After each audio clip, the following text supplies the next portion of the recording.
Yun, magtotest tayo mga kalapots. 50 or 60 km yung pagbibitawan ni partner. Yan yung training box natin mga kalapots. So mag-training tayo, first training natin sa mga ibon natin, ang Team Kalapots. Morning. Ayan, susubukan nila sa labas. Tingnan natin yung gabi nyo. Ayan, sila mga kalapots.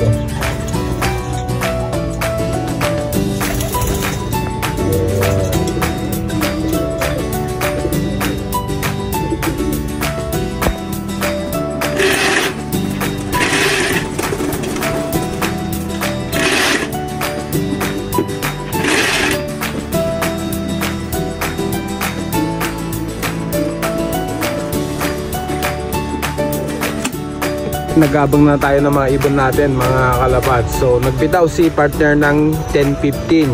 Inuna yung mga hen mga kalapots, tapos sunod na po yung cock ng 10-20 mga kalapots. So waiting na tayo. So may isang oras na, isang oras na mga kalapots. So wala pang mga ibon natin, wala pa tayong nasisilayan. Yan. So naka-ready na po yung motivation natin mga kalapots sa mga ibon natin. Ayan o. So meron na silang nakabang na patuka. Ayan mga kalapots. So abang-abang na tayo. Let's go. Kung meron bang darating or wala mga kalapots. So first toss natin sa mga Team Kalapots natin mga kalapots. Ayan. So wala pa. So abang-abang tayo. Dito po yung pinag-releasean mga kalapots. So dyan o. Sa south, sa Tunan, bali 54 km mga kalapots hanggang dito sa Lop po air distance. Yan, sana may makauwi. So first meron yan mga kalapots. Ano tayo, abang-abang sa mga ibon natin. So 1 hour na. So comment below kung anong speed po yung mga ibon ko. So nag-release po ni partner ng 10-15 mga kalapots. So ayan, sasabihin ko anong oras po dating mga ibon natin, para gusto ko rin malaman kung ano yung mga rules nyo dyan sa Pilipinas about sa speed ng ibon. Ayan, so wala pa tayong clocking dahil kasi mga iba walang clocking. So text lang, tapos may mga oras kung ang oras dating ibon. So nandun na pa yung mga speed ng ibon. Yan. So gusto ko rin malaman kung ano yung speed ng ibon ko mga kalapots. So binitawan ng 10-15.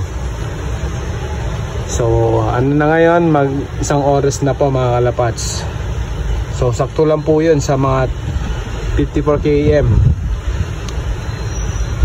So yung mga ibon ko first toss pa lang. So mga siguro mga 1 kalating oras po yan. Yan mga kalapots, kasi di pa nila kabisado yung lugar po doon na pauwi dito sa kanilang loop mga kalapots. So ayan, so abang-abang na tayo. So malapit na mga yan, kasi nauna po yung mga hen natin. So 6 po yung hen natin mga kalapots, tapos yung cock natin is 10 birds po mga kalapots. So huli pa yung mga cock natin na binitawan. 10-20 po yung binitawan yung mga ibon natin na cock mga kalapots. So ayan, antay-antay na tayo. So mainit ang panahon, grabe mga kalapots. Ayan, no? So andito na tayo, nag-aantay na tayo dito sa taas sa ating waiting area. Ayan. So dalawa pa yung upan natin. Dito ako lagi nag-ano mga kalapots. Ayan, no? So nandito pa ako. Ayan. Abang-abang na tayo. O meron na tayong isang ibon mga kalapots. Oh.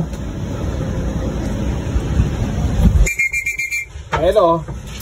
Yung brown. Yan, si Louis Vuitton mga kalapots. Oh. First drop natin sa 54 km sa Tunan.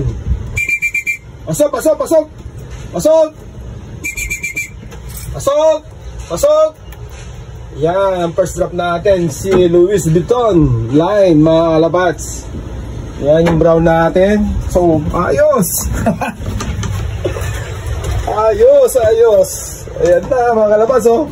Hingal-hingal ka siya. Yan. So di ko na alam kung anong oras. So tingnan ko mga kalapots, tapos ano ko na lang. Okay, ito na. So kumakain na. So ayan, no? Yan, hindi na walang kahirap-hirap mga kalabas, oh. Yan, galing naman ni Louis Vuitton. Yan, mga kalabas. Okay. Ito na mga kalabas, so mga ano natin, oh, mga kak naman, oh.